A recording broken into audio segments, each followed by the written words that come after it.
Well, this election and the process of counting the votes being closely watched around the world. Brian Concannon is among those following the developments. He's the executive director at the Institute for Justice and Democracy in Haiti. Brian joins me from Boston. Welcome, Brian.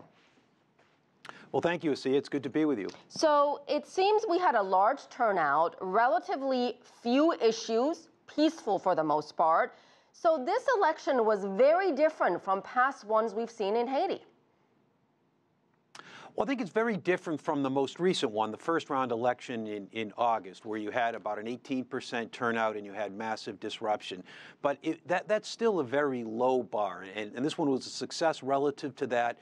But the turnout was, most estimates are around 30%, which is still pretty low historically. It's about half what the elections were, where the good elections in Haiti have been. And so it's, there's certainly was much improvement, but I think that it's hard to call this a very good election just because the disaster was avoided. But I think that there's reason to believe that we're short of having the fair election that Haitian voters deserve. So, Brian, I was reading that there were 54 candidates who are running in the first round of this election. Does that number surprise you? That seems like an awful lot of people.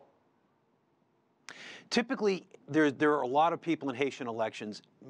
Generally, it's around 20 to 30. It's never been 54. That is a lot, and most had no realistic chance to win.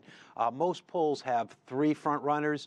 Some polls have 4, and although the polls are a little bit contested, but it does make things pretty confusing, both in terms of voters' choices and administering the elections. And what about a front runner at this point? Any names emerging in this process?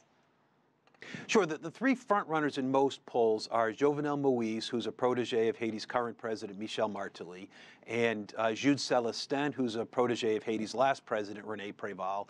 And the third is Moïse Jean-Charles, who's a former senator and a prominent government critic. The fourth person who's been put in the mix by some polls is Dr. Maurice Narcisse, who's a medical doctor with the Famille Lavalas party. And anyone you particularly like that would be good for Haiti?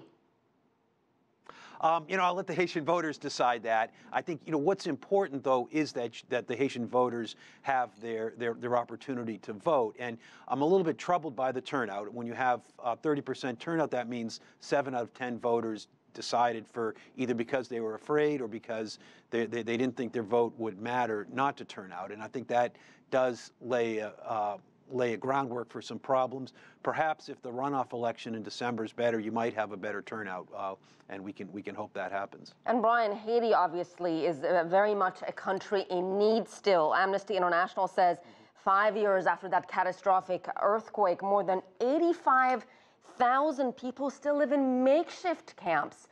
That is a staggering number. Why is that?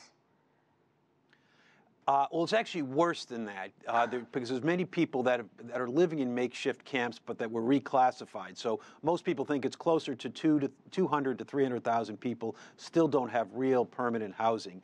It's complicated. There was a lot of money promised after the earthquake, but there were problems with land tenure. There were problems with the execution of a lot of projects, and a lot of people just started. They built their tents, and they started making their tents a little bit stronger with plywood or corrugated metal, and now that's what they're living with, basically improved tent cities.